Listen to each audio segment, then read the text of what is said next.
Guys ready? Today we're going to be packing the pack basket. It's right over here, the old pack basket. We got another 280 that's going to be going in the ground tomorrow. We already put some traps out there on some property that I don't have access to personally to film. Well, I do have access to go on to, but don't have permission to film on, if that makes sense. But there's some traps out already. Right now, it's what is it? Not 8 o'clock at night, I think 7 o'clock at night. Right now, traps are out there. Muskrat traps, beaver traps, otter traps, and some other traps. There's about 4 traps out, but they'll get all of those. New trap 2, and hopefully tomorrow, I'll have some skinning videos for you guys. But right now, we got the pack here, right? Both axes, right here. We got the Wolf Fang driver in here. Then we'll get some traps to stick in here for opening day. Well, opening when I go out. Okay, I got all the stuff out ready. So there's gonna be a RBG 220. If I can get this all right over here. This is just my land traps. RBG 220, land / water's edge. RBG 220 going in. 8 stand going in.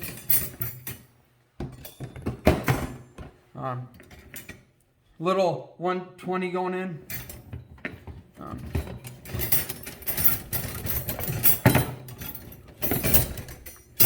With a tall 120 stand, because I'm actually going to set it where water can actually come up and it will be under good all the way up there sometimes. So it really I'll have to adjust the depth on it. So 120 Blyle and tall H stand.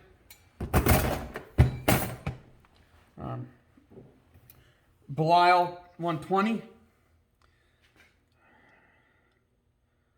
Make sure I have this. Let's see. That would be right there. Hold on. 2 rebars, right, for those. A Blyle 120 and a 120 stand, or Blyle 220, a 220 stand.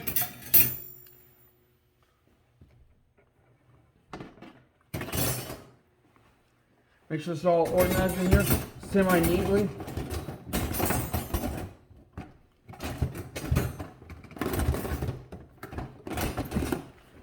Semi-neatly, you know, as best I can.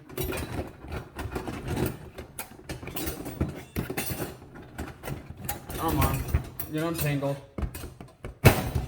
Traps there.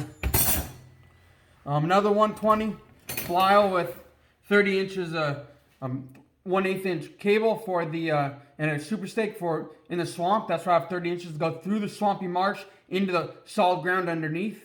The swampy solid ground underneath to hold it. There's one of those that has a earth anchor. So all I need is a 220 stand. Another 220 once again has an earth anchor attached to it. 30 inches or 1/8 inch cable. And it's 7x7 cable. That's what I know. That's what I use on everything. So there will be no 1x19, so I don't ever mention it. But it's always 7x7 for me because they don't make 1x19 in 1/8 inch in that they sell that I buy. So there's another 220 with the stand.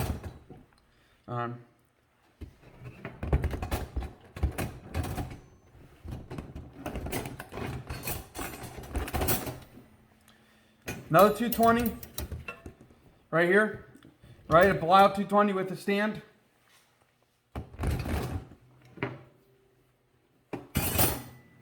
Then then I'm gonna have an extra 220 stand in there just in case. You never know, because I'm running a lot of 220s, and sometimes I run them on a KB stand. So if I put these all out and I find some spots where I need other stuff, I'll make another video of me putting it in there as I'm putting stuff out. So here's a 160 with a 30 inches, 1/8 inch cable, once again 7x7 with a super stake.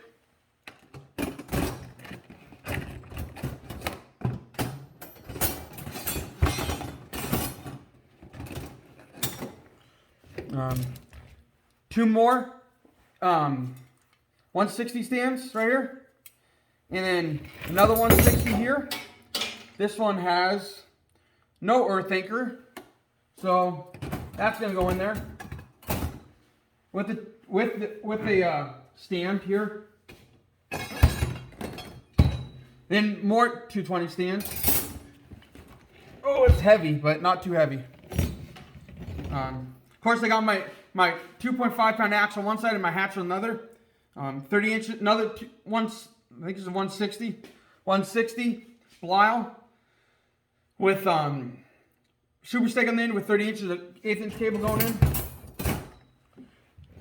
Another rebar, 30 inch rebar stake. All the rebar stake I put in today are 30 inches and they're 3/8 inch. Because like I said, all this stuff's going into a marshy situation where if I had a choice, I'd have 40 inch stakes, but I just can't do that. And if my choice of T-bars, if I made it myself, would be 30 inches, half inch.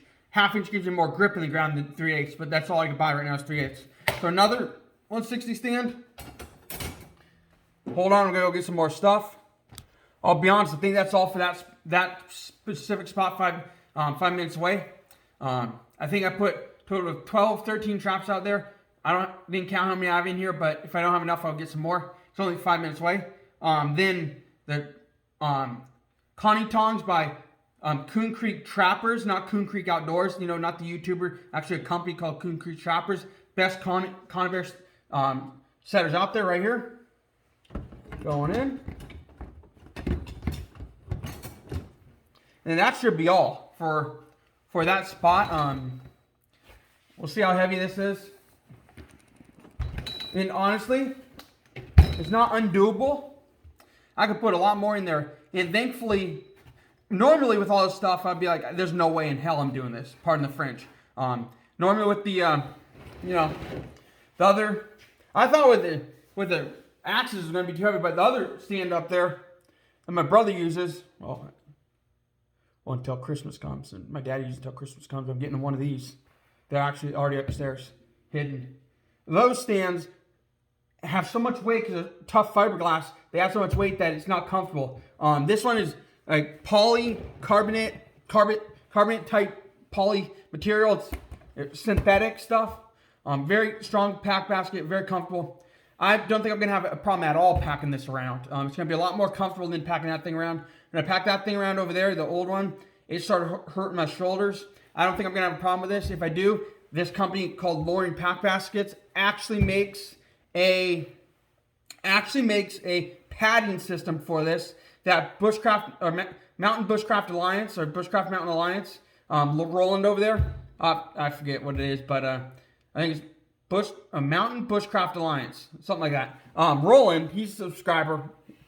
I'm sure he'll be in the comments. He'll comment, I'm sure, below, and you'll be able to see which one I'm talking about. But he talked to them, and they came up with a padded design for the shoulder pads. And honestly, if I need to, I'll get that. Or I'll design something for myself. They also have a thing that you put on top here that wraps around the top here and seals the top so rain can't get in. I'm not too worried about rain. If these rust, they rust. I'll take a wire brush to them next year. Not like electric wire brush, but a hand wire brush. Get the rust off and paint them again. Not too worried about that. Some, as you saw, some of them were painted, some of them weren't. This year I painted the ones that I could get to without having to dig through a bunch, and the ones that looked all right to paint. Some of the other ones, if I took a wire brush, I could have wired them off a lot better and painted them, but I'm not too worried about it. These traps in here, some of them near the water, I like having actual rust on them versus being painted because it just blends in better with the muddy ground and stuff. Now, I could paint them brown, which I might do next year for the water ones, but then again, if I paint the water ones brown and the rest green, or the malt brown, it just, it gets confusing. But that's what's in my pack basket this year for the local spot that's having the beaver problems. This is all land stuff. My dad's going to pack the beaver stuff. My brother's going to pack some beaver stuff. So I'm going to cover the land, they're going to cover the water, and we'll get the whole facility there, the whole area. That's like the pictures on the other video that has beaver damage going on. Trees cut down, little small castor mounds.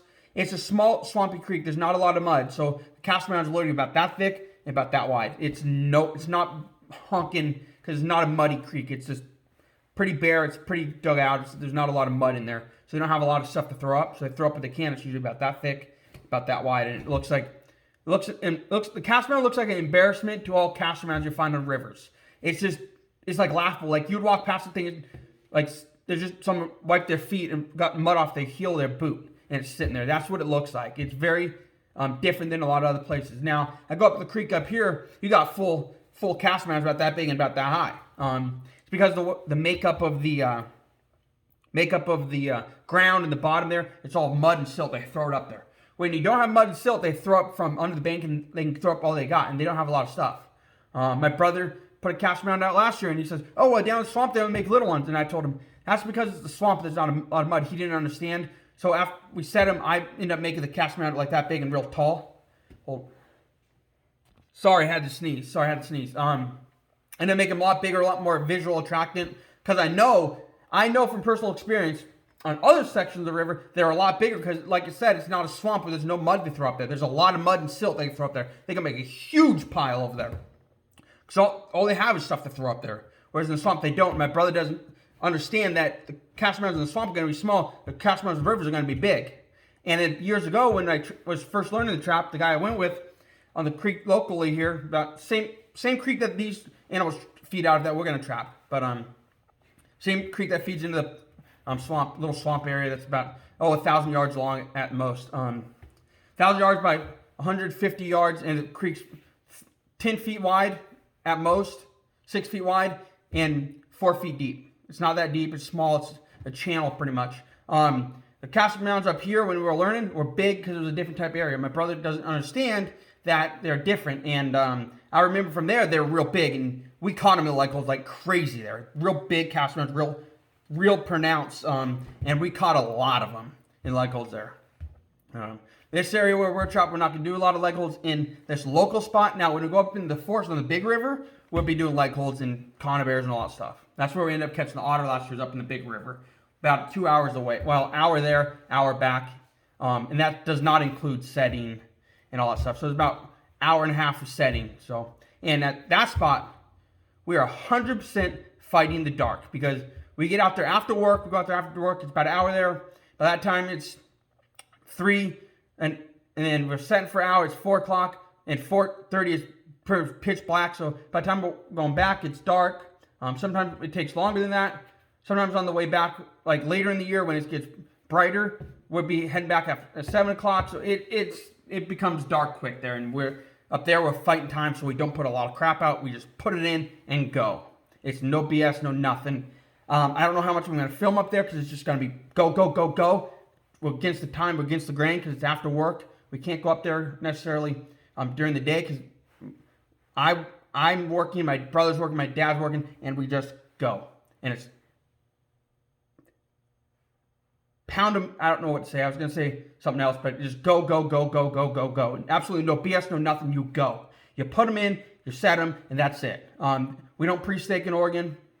And then I found out today, I know like Iowa trap and people road trap. We are not allowed to road trap in Oregon. We can't road trap. We can't be within 500 feet, I think, or 500. I think it's 500 yards of the road. And that's to protect the animals and people getting out on the roads and not getting the animals caught. So we can't necessarily trap within 500 yards of the road.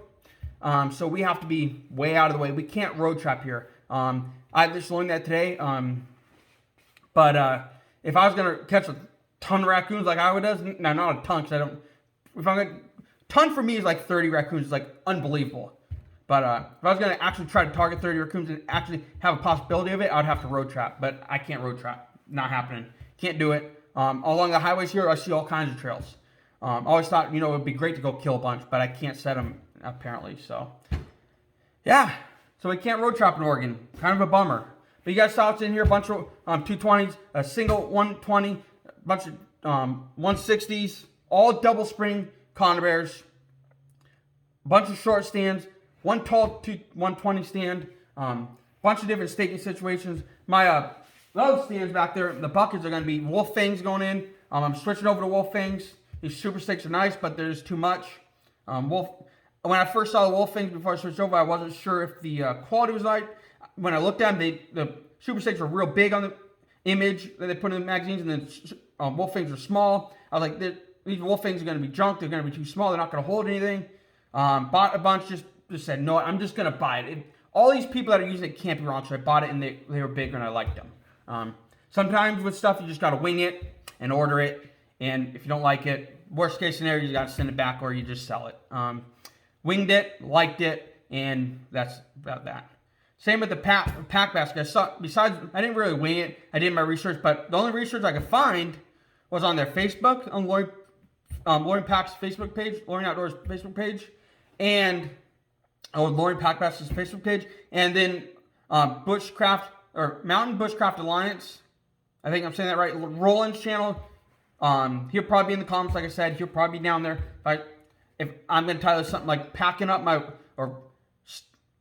my Loring Pack Basket. I guarantee if he sees that, he's in the comments because he's the one that talked me into it. I talked to him into it. I did my research on this pack from him. He has his 6 or 7 years now. No flaws, no nothing. I read that people would drug theirs on their cars before and they were fine. Drug them for miles and miles and they were fine. So these are tough sons of guns, these pack baskets. Absolutely my favorite.